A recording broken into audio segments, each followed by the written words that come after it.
Resolution government resolution लेके आया regarding strengthening of the indigenous tribes of Arunachal Pradesh by bringing the entire state of Arunachal in the 6th schedule of India और साथ ही साथ इसमें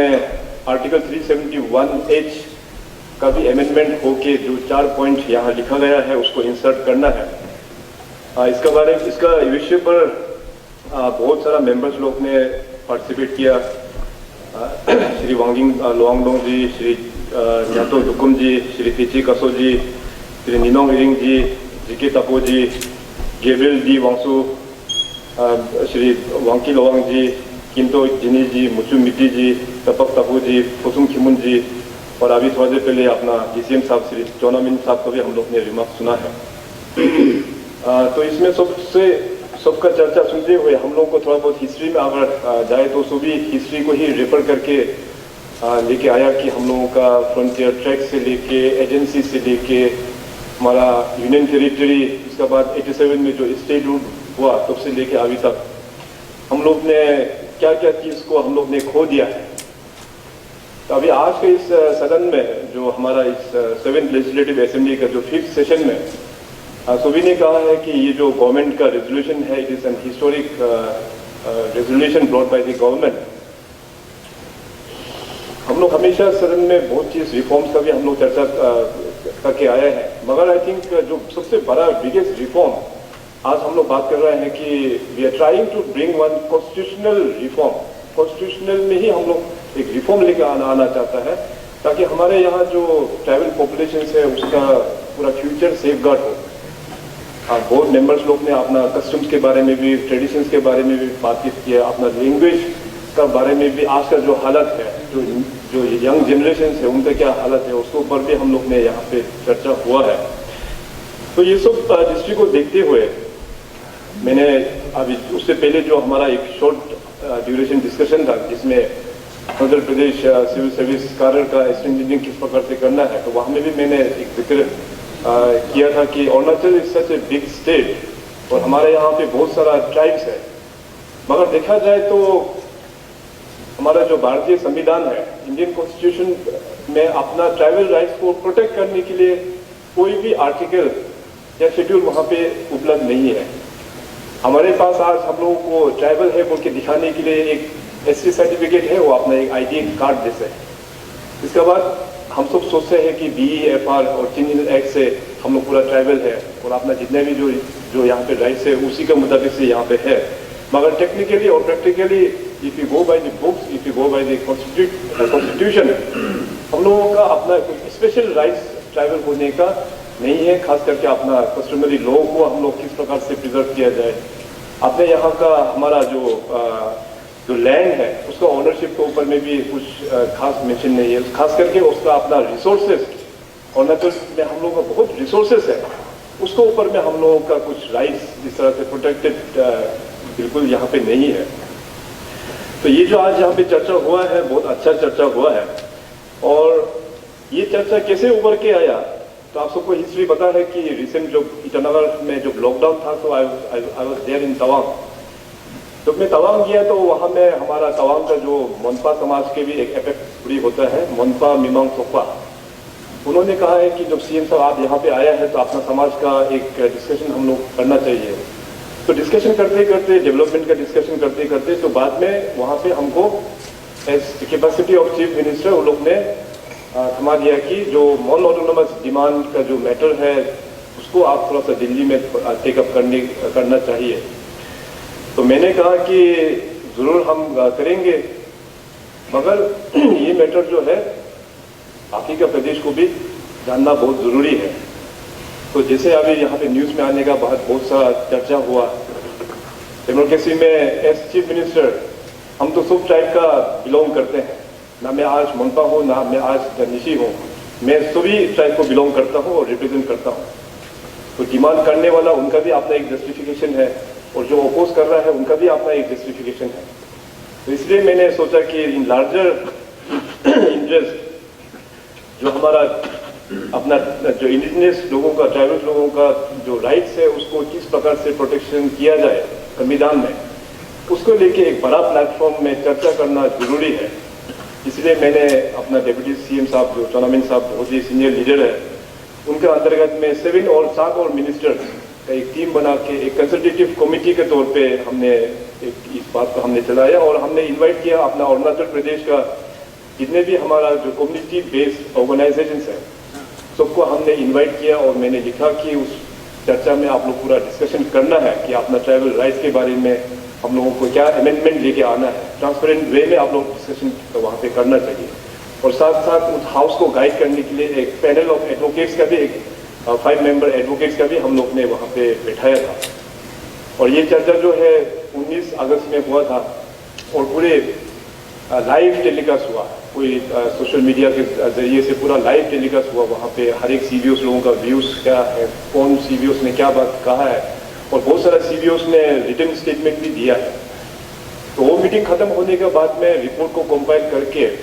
honourable deputy CM साहब क्योंकि उस कंसल्टेटिव कमेटी का चेयरमैन था, तो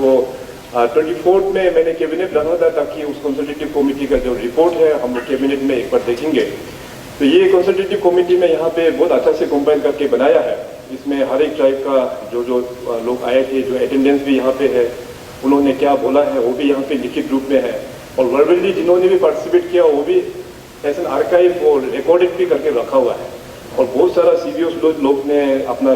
रिटन स्टेटमेंट भी लेके आया, वो भी यहाँ पे। तो चर्चा करने के बाद फाइनली जो हमारा कमिटी है उन्होंने कहा है कि सब सीबीओस का यही चाहत है कि पैन अरुणाचल में 6 शेड्यूल को लागू करना है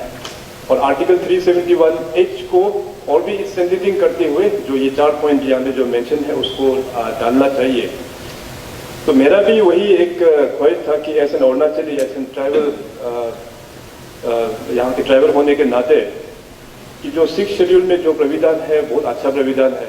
और अभी जो अमेंडमेंट हम लोग जो 371H में ये 4 पॉइंट जो इंसर्ट कर रहा है ये तो बहुत ही अच्छा है। तो इस तरह करके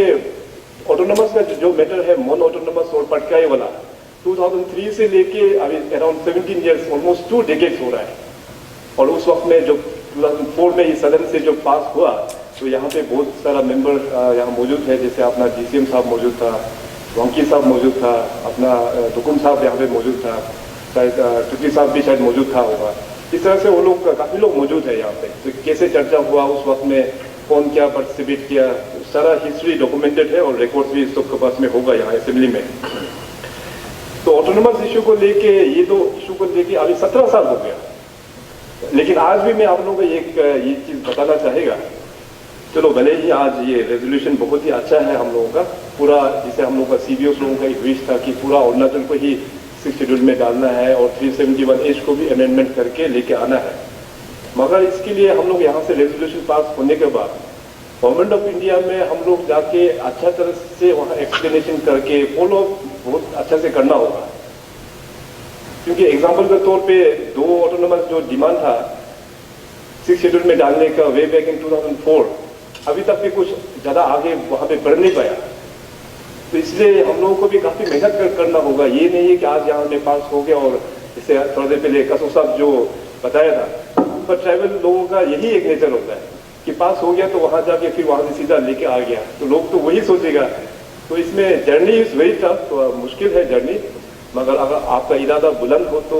डेफिनेटली हम लोगों का यहाँ का जो एक फ्रंटियर स्टेट है, यहाँ का दुख तकलीफ भारत सरकार भी जानेंगे। हम लोग वहाँ पे अच्छे से अपना पॉइंट्स को, व्यूज को हम लोगों को वहाँ पे रखना होगा। हमें उम्मीद है कि अब अगर भारत सरकार इस विषय पर ऊपर में अगर अच्छे से सोचेंगे तो इसके बाद बहुत सारा फॉलो अप एक्शंस होगा। ये जो आज रेजोल्यूशन के तौर पे हम लोग जो भेज रहे हैं ये हम लोगों का पब्लिक का चाहत, पब्लिक का जो एक मेमोरेंडम के तौर पे और यहाँ का पॉलिटिकल विल, पूरे स्टेट के इंटरेस्ट को देखते हुए ये पॉलिटिकल एक मैसेज हम लोग गवर्नमेंट ऑफ इंडिया में दे रहा है कि हमारा यहाँ पे अपना ट्राइबल्स लोगों का प्रोटेक्शन में हम लोगों को ये चाहिए। बाद में टेक्निकल डिलिब्रेशंस इसमें बहुत होगा। इसमें ऐसे नहीं है कि हम लोग का ये जो 6-7 लाइन का रेजोल्यूशन को लेके भारत सरकार कैबिनेट में लेके दोनों सदन में, लोकसभा और राज्यसभा में लेके जाएगा। MHA पहुंचने के बाद MHA फिर कोऑर्डिनेट करेंगे अपना अरुणाचल सरकार के साथ में कि आप लोग ने जो यहाँ पे मांगे रखे हैं उसके ऊपर में और भी डेलिब्रेशंस करना है। तो हम लोगों को जस्टिफिकेशन के साथ में 371H में ये सब क्यों चाहिए, 6 शेड्यूल में हम लोगों को क्यों चाहिए, सिक्स शेड्यूल में चाहिए तो क्या क्या कौन सा रीजन आपको चाहिए। तो इसमें एक्सरसाइज में काफ़ी समय लगने वाला ये एक्सरसाइज है, इसलिए मैं आप सभी से निवेदन करता हूँ कि इस एक्सरसाइज में आप सबको थोड़ा पेशेंस भी होना पड़ेगा, और गवर्नमेंट बहुत सिंसियरली इसको हम लोग वहाँ पे फॉलो अप करेंगे। और जब भी ज़रूरत होगा, जैसे आज इस सदन में हमारे जितने भी अन्य पॉलिटिकल पार्टीज है, कांग्रेस से लेके इसके बाद अपना जेडीयू हो गया, एनपीपी हो गया, और अन्य जितने भी हमारा जो यहाँ पे विधायक है, सभी लोग ने यहाँ पे अच्छे से सपोर्ट किया है। तो फ्यूचर में भी अगर आप लोगों को भी जरूरत होने से यहाँ पे ऑल पार्टी डेलीगेशंस भी देख पाएंगे। हमारे यहाँ के जो सीवीओस, जो Arunachal indigenous tribal forum AITF का माध्यम से हम लोग यहाँ से सीवीओस का भी डेलीगेशन भी हम लोग दिल्ली में लेके MHA में हम लोगों को वहाँ पे करना होगा, अपना अपना पॉइंट्स वहाँ पे रखना होगा। तो journey is very tough. Anyway we have just started, क्योंकि आज तक इस सदन में जब से हमारा यूटी बना और तब से ही हमारा प्रोविजनल काउंसिल का असेंबली चलते रहा। इसके बाद 27 से लेके लेजिस्लेटिव असेंबली हो गया, बहुत सारा सीटिंग्स हुआ है, असेंबली सेशंस बहुत बार हुआ है, लेकिन in the history of Arunachal Pradesh ये पहला बार है कि एक पैन अरुणाचल के लिए हमारा जितने भी जो ट्राइब्स है, जितने भी हमारा जनजाति है, सबका सेफ गार्ड को मद्देनजर रखते हुए गवर्नमेंट आज एक रेजोल्यूशन लेके आया है। तो मैं ज़्यादा नहीं कहते हुए आप सबसे मैं रिक्वेस्ट करूंगा कि हमारा home minister Shri Bamang Felix साहब ने गवर्नमेंट का बिहाफ में जो रेजोल्यूशन यहाँ पे दिया है, उसको आप लोग जोर से इसको सपोर्ट करके इसको हम लोग दिल्ली जल्द से जल्द भेज देंगे। बहुत बहुत धन्यवाद।